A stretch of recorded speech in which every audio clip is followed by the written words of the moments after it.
दक्षिण भारत में कांग्रेस को सबसे ज्यादा उम्मीद कर्नाटक से है, लेकिन बीजेपी और देवेगौड़ा ने ऐसा चक्रव्यूह रच दिया कि कर्नाटक में कांग्रेस को एक अदद सीट के लाले पड़ सकते हैं। जेडीएस के साथ बीजेपी के गठबंधन की बात करीब करीब फाइनल हो चुकी है।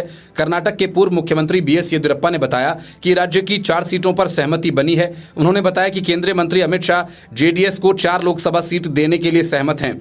ये बीजेपी के साथ चुनावी समझौते के तहत हुआ। सूत्रों का कहना है कि जेडीएस मंड्या, हासन, बेंगलुरु ग्रामीण और चिकबल्लापुर सीट पर चुनाव लड़ना चाहती है। 2019 के लोकसभा चुनाव में जेडीएस को इनमें से सिर्फ 1 सीट पर ही जीत मिली थी, जबकि बाकी 3 सीटों पर बीजेपी जीत हासिल कर चुकी है। मंड्या, बेंगलुरु ग्रामीण और चिकबल्लापुर बीजेपी जीती थी, जबकि जेडीएस सिर्फ हासन सीट ही जीत सकी थी। सूत्रों ने बताया कि पूर्व प्रधानमंत्री और जेडीएस सुप्रीमो एचडी देवेगौड़ा ने मंत्री अमित शाह और बीजेपी के राष्ट्रीय अध्यक्ष जेपी नड्डा से मुलाकात कर गोपनीय बातचीत की।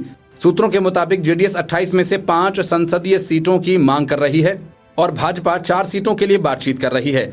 जेडीएस ने हासन, मांड्या, कोलार, तुमकुर और बेंगलुरु सीटों पर जोर दिया। हासन का प्रतिनिधित्व देवेगौड़ा के पोते प्रज्वल रेवन्ना ने किया। कर्नाटक हाईकोर्ट ने हाल ही में भारत के चुनाव आयोग से संपत्ति के संबंध में जानकारी छिपाने की पृष्ठभूमि में उन्हें अयोग्य घोषित कर दिया था। मांड्या जेडीएस का एक मजबूत आधार है, लेकिन बीजेपी मौजूदा सांसद सुमलता अंबरीश का समर्थन कर रही है, जिन्होंने स्वतंत्र उम्मीदवार के रूप में जीत हासिल की। उन्होंने प्रमुख मामलों में बीजेपी को अपना समर्थन दिया था। सूत्रों ने कहा, भाजपा मंड्या सीट अपने पास रख सकती है और सुमलता अंबरीश को भाजपा के टिकट पर चुनाव लड़ाएगी। बेंगलुरु ग्रामीण का प्रतिनिधित्व डीके सुरेश शिवकुमार द्वारा किया जाता है। डेप्यूटी सीएम डीके शिवकुमार के भाई सुरेश शिवकुमार वोक्कालिगा समुदाय का चेहरा बनकर उभरने की पूरी कोशिश कर रहे हैं। सूत्रों ने कहा कि बीजेपी और जेडीएस दोनों को राज्य में कांग्रेस सरकार की मजबूत स्थिति का एहसास हो गया। अगर वे स्वतंत्र रूप से चुनाव लड़ते हैं तो कांग्रेस अधिकांश सीटें आसानी से जीत सकती है।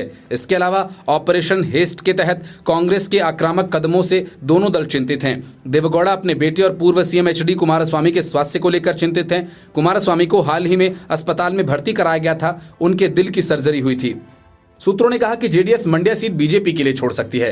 प्रधानमंत्री नरेंद्र मोदी को पार्टी के कदम के बारे में जानकारी है और उन्होंने गठबंधन को हरी झंडी भी दे दी है। विधानसभा चुनाव में जीत और गारंटी योजनाओं के कार्यान्वयन के दम पर कांग्रेस पार्टी संसदीय चुनाव में 28 में से 20 सीटें जीतने का लक्ष्य बनाकर चल रही है। Bureau report, news of India.